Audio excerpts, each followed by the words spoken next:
This podcast is sponsored by Talkspace. You know when you're really stressed or not feeling so great about your life or about yourself? Talking to someone who understands can really help. But who is that person? How do you find them? Where do you even start? Talkspace. Talkspace makes it easy to get the support you need. With Talkspace, you can go online, answer a few questions about your preferences, and be matched with a therapist. And because you'll meet your therapist online, you don't have to take time off work or arrange childcare. You'll meet on your schedule, wherever you feel most at ease. If you're depressed, stressed, struggling with a relationship, or if you want some counseling for you and your partner, or just need a little extra one-on-one support, Talkspace is here for you. Plus, Talkspace works with most major insurers, and most insured members have a $0 copay. No insurance? No problem. Now get $80 off of your first month with promo code SPACE80 when you go to Talkspace.com. Match with a licensed therapist today at Talkspace.com. Save $80 with code SPACE80 at Talkspace.com.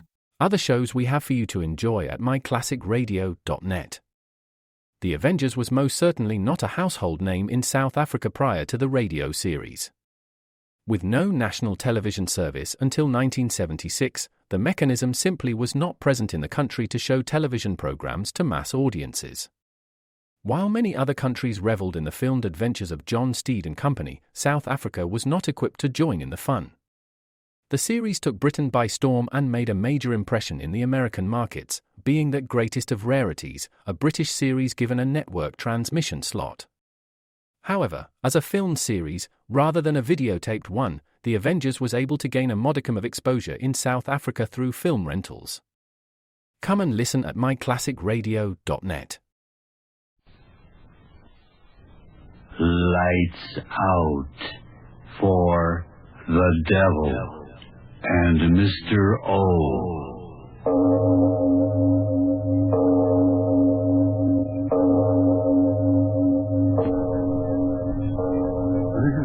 Arch Obler. Tell me, what is your attitude about worms? Yes, worms, those strange, slimy little creatures who come out in the dark and till your garden and sometimes die an unfortunate death on a fishhook. You really don't have any opinion about them? Well, perhaps you will after you hear my play, Revolt of the Worms. The action begins after a short message. And now, if you haven't already done so, turn off your lights now and listen to Revolt of the Worms.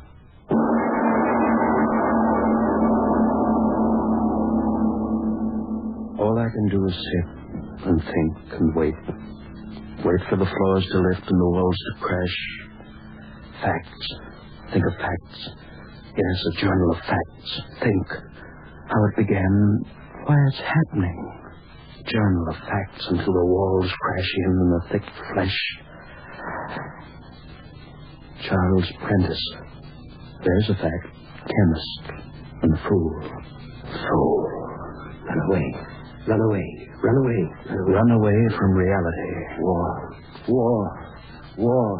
Run away. You mean we're going to live in this God-forsaken place, Charles? Yes, Claire, I remember. You did say that. And I said, of course we're going to live here. It's ideal for my work. But we're so far away from everything, Charles. So far away from what? Your friends, my friends? All right, Charles. Whatever you say, Charles. You never disagreed with me, did you, Claire? Why, it's so quiet up here, it's almost as if we are out of this world. Yes, I remember. Young Jackson. You did say that. I like working with you, sir. Why, up here, it's almost as if we were out of this world. Out of the world. I wanted to be out of the world. Hide. Until it's over. Yes, why not? Why not? What are you going all the way up there for, Prentice? To do my work, of course. But who cares about propagating new varieties of roses at a time like this? The times have nothing to do with it. I'll do what I please. I'll do what I please. But, Prentice, to leave suddenly like this, it doesn't make sense. Roses are fine in normal times, but a chemist of your ability, in times like these, certainly there's more productive work that you could do. I'm not interested in your opinions. I'll do what I please. You hear me? Do what I please. Do what I please. Yes, sir. Everything's ready, sir. Greenhouse. All ready for you, sir. 1 week ago, Wednesday. Does the wind always blow up here, Charles? Eh? I said the wind. Does it always blow like that? Why? Frightening. Mighty less frightening than the things that are happening back in the city? I suppose so. I know so. Where's that boy?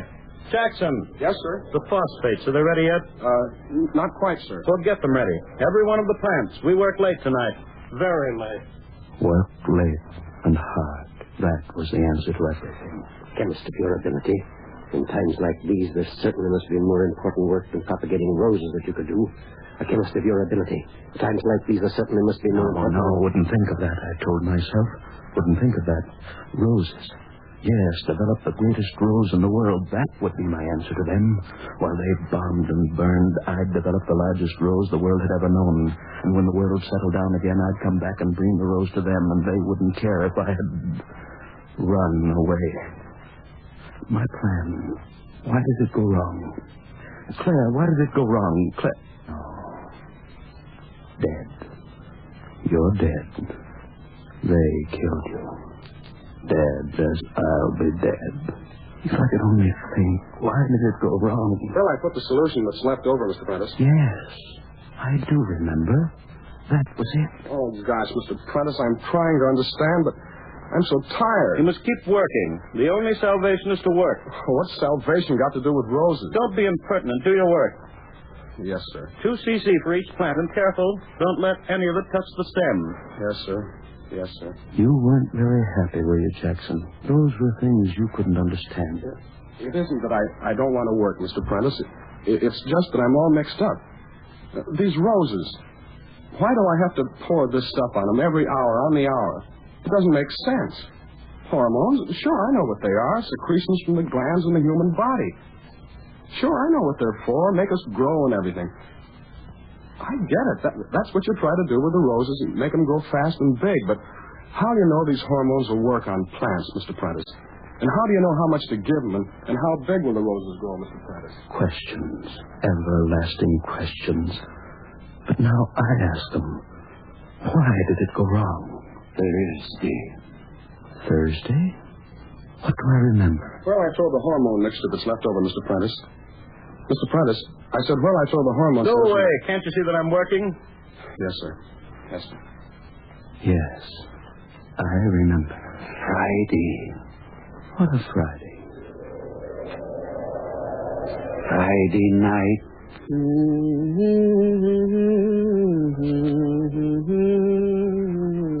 Claire? Yes? Is that you? Yes, Charles.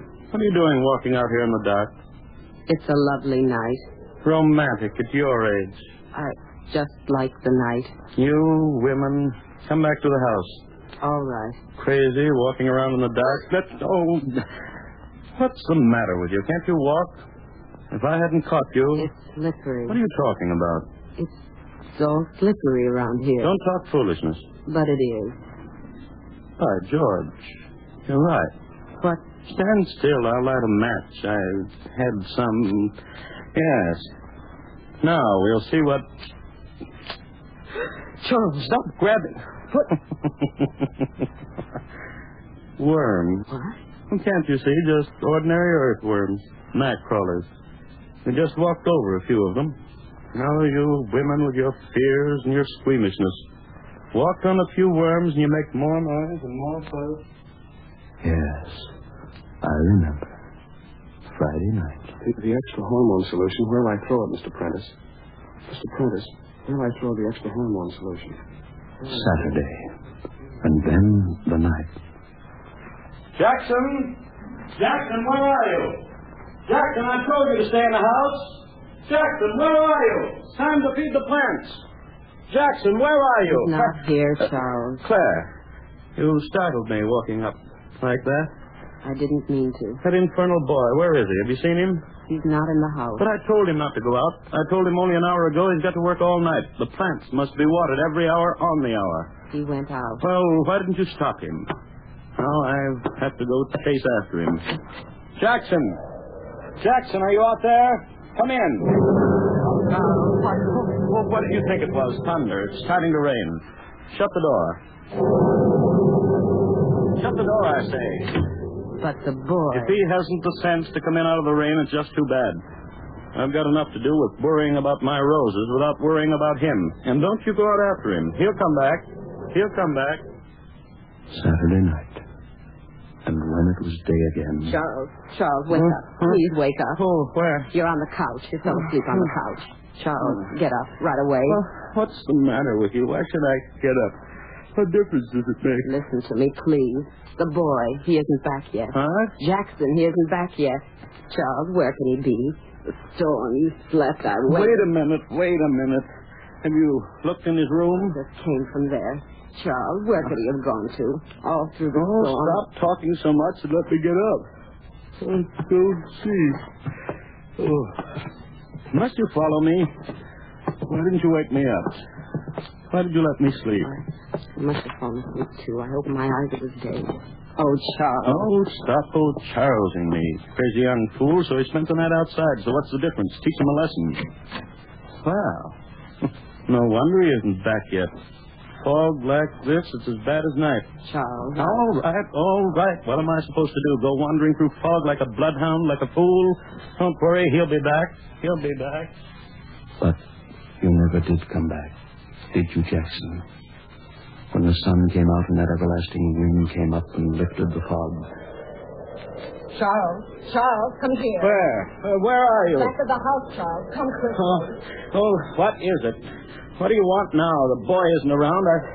I've looked everywhere. Now, Charles, what's happened back here? What? Look at the ground. Well, who plowed this ground up? Plowed? Yes, certainly plowed. Can't you see? Some crazy drunken fool plowed up the ground. But during the night? Charles, how could that be? You believe what you see, don't you? It's that boy. What? Yes, that Jackson went crazy, found the plow, tore up the ground, and ran away. Went out of his mind, that's it. The boy's gone crazy, tearing up the ground. Gone crazy. Gone crazy.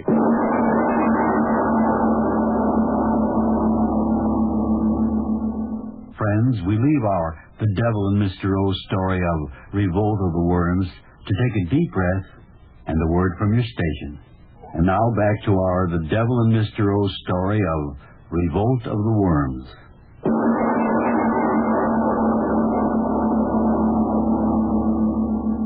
And then, that night, that same night after I thought Jackson had gone crazy, run away, I went back to my work Sunday night.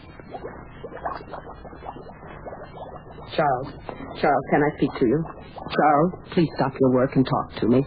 Haven't you lived with me enough years to know I don't like to be interrupted when I'm working? But I'm frightened. Are you? Really? Charles, stop it. Are you out of your mind? Yes, maybe I am. What did you say? Maybe I am crazy. All right, maybe I am. That's the only way I could have lived with you all these years. What? Endured your selfishness, your unbelievable selfishness. Well. Everything's for you. For 20 years, everything for you. Now, that's your enough. work, your pleasures, what you think, what you want, everything for you, nothing for anyone else. Will you the shut gentle up? little Mr. Prentice, the scientist, the good husband who never lifts his voice. Mother in heaven, I'd rather be married to a fool with a heart in him than you. Well, You haven't got a heart. You never had a heart. It's you and no one else, and that boy can be dead out there and you don't care, and I can be dead and you don't care as long as you're safe and doing what you want to do. Will you go away and let me go on with my work? Charles, I'm frightened. That boy. Now there are voices. I'm asking you for the last time to go away and let me do my work. But listen to me. You've been out here all night. I've been in the back of the house alone, and I've been listening, and I didn't want to come in here, but I had to. Charles, things I said, I meant them. For years I've meant them. All right, that doesn't matter. But I tell you this, there's something outside the house. Find out what it is, Charles. 20 years ago, I thought you were an irrational woman. I thought I'd trained you out of that irrationality.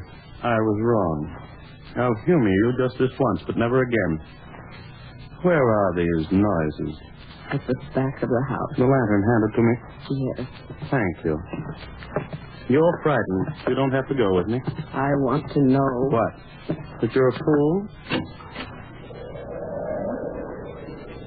Well? So what am I supposed to hear? There's nothing. Hello out there. Hello. Well, what now? Listen. To what? Listen. To what? I thought... You heard the wind whistling through the cracks in your brain. Come into the house. Charles, wait. Wait for... Here? Yeah. So what? Give me the lantern. If it's that boy... It could be him, couldn't it? That crazy young fool playing practical jokes. If I get around the corner of the house and... What's going on here? Charles, something moving under the ground. Yeah. So dark. Can't quite make out. Charles, what is it? I don't know. Animal of some sort? Take me back to the house. Oh, go yourself. Moon will come out of the clouds. See what this is. Give me the lantern, Charles. No, I want to see. The house is back there. Turn around and go back to it. Go ahead. All right.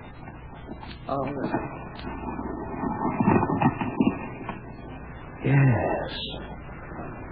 It is something burrowing. Infernal moon come out. I'd see it there. Coming up. Now I'll see what... Holes in the ground all over. What are they? Who? Bomb craters? But that isn't possible. No. Animal burrows. But what animal could make a hole 4 feet across? What animal? Claire! Where are you? Claire! So dark, I can't see you. Claire!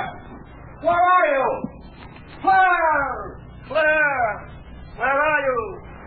Claire! Yes, Claire. Claire! I ran through the night looking for you. The echo of my voice is still in my ears. Looking for you, and the moon was under the clouds, and I couldn't see you, and I couldn't find you. And then I did. You had fallen into one of those craters, into one of those holes in the ground. I couldn't see you, but I could hear you. But which one of the holes?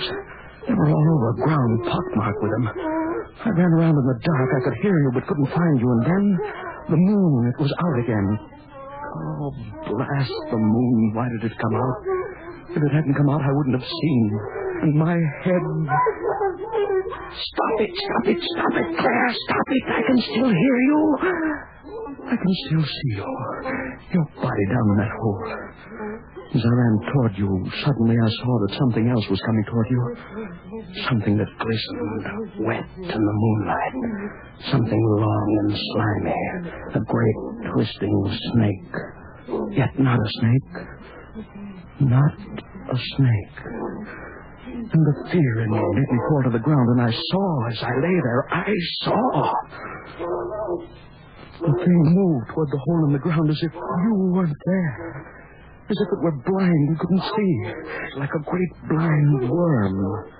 It was a worm. A worm 10, 20, no, 30 feet long, crawling in fright to its home in the ground. And it moved toward you, Claire. Covered you. Crushed you. You're dead, Claire. You've been dead for 2 days. Why should I tear out of my memory all the horror of how you died? Of how young Jackson must have died? Well, I throw the extra hormone solution, Mr. Prentice. Yes. It's very funny, isn't it, Jackson? I ran away and I was going to bring back to the world the greatest rose. But I brought back the greatest worms. The hormones you threw away soaked into the ground, and into them, hundreds of little worms burrowing under the ground, soaking into their flesh, into their life process, miraculously increasing the growth of them, until overnight they grew and grew without limit into those terrible horrors. And they are still growing. I can hear them. For the last 2 days, squirming around the house and over it, great monstrous pieces of slimy flesh worming and writhing. Hundreds of them. Thousands of them. Burrowing under the ground and at night coming out of the ground. I have seen them. A sea of flesh. A sea of worms. Yes, I hear you out there, you worms. You were under the ground, and now there's no room underground for you, so you've come out of the ground. The world was yours first, so now you're going to take it back again. The world for the worms. You're under the house. You're lifting it. The walls will fall and crush me, and I'll be dead, and I want to be dead. Yes, now I know why this is happening to me. I thought I could run away from the world and what is happening in the world. You hear that, you worms out there? I thought I could run away.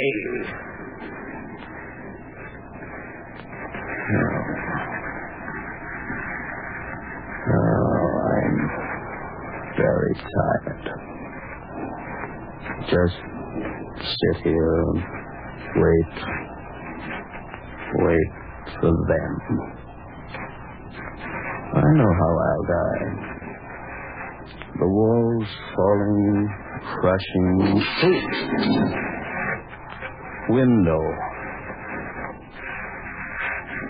Something behind me.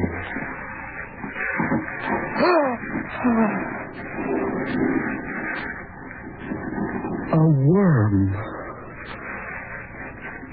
at the window. Head looking in. He's crawling in. And another crawling. And another.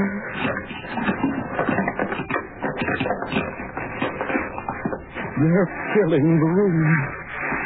Worms all around me. The worms. The worms around me. Worms covering me. Cold flesh. Wet flesh. The worms. The worms. Covering me. The worms.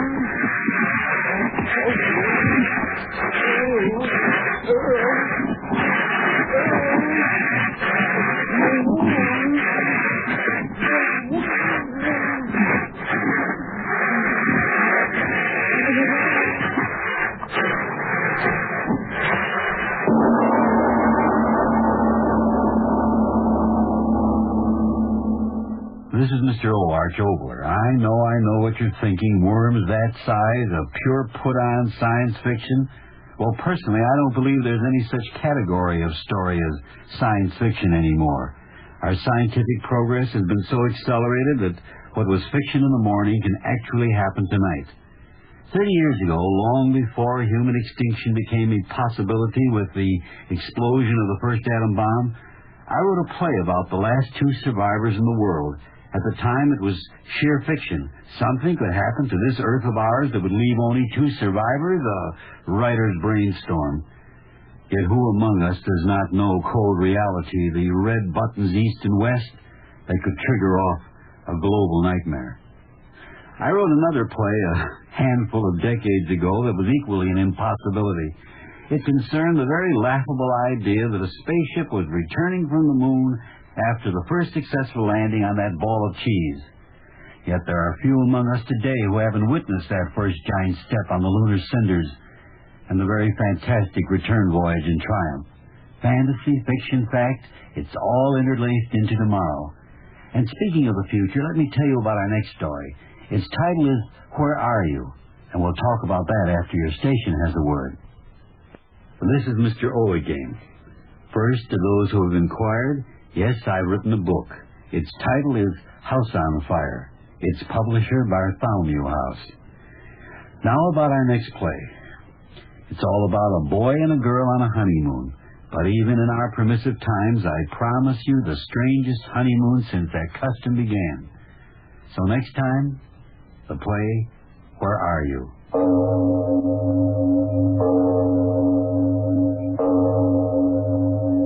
It is later than you think.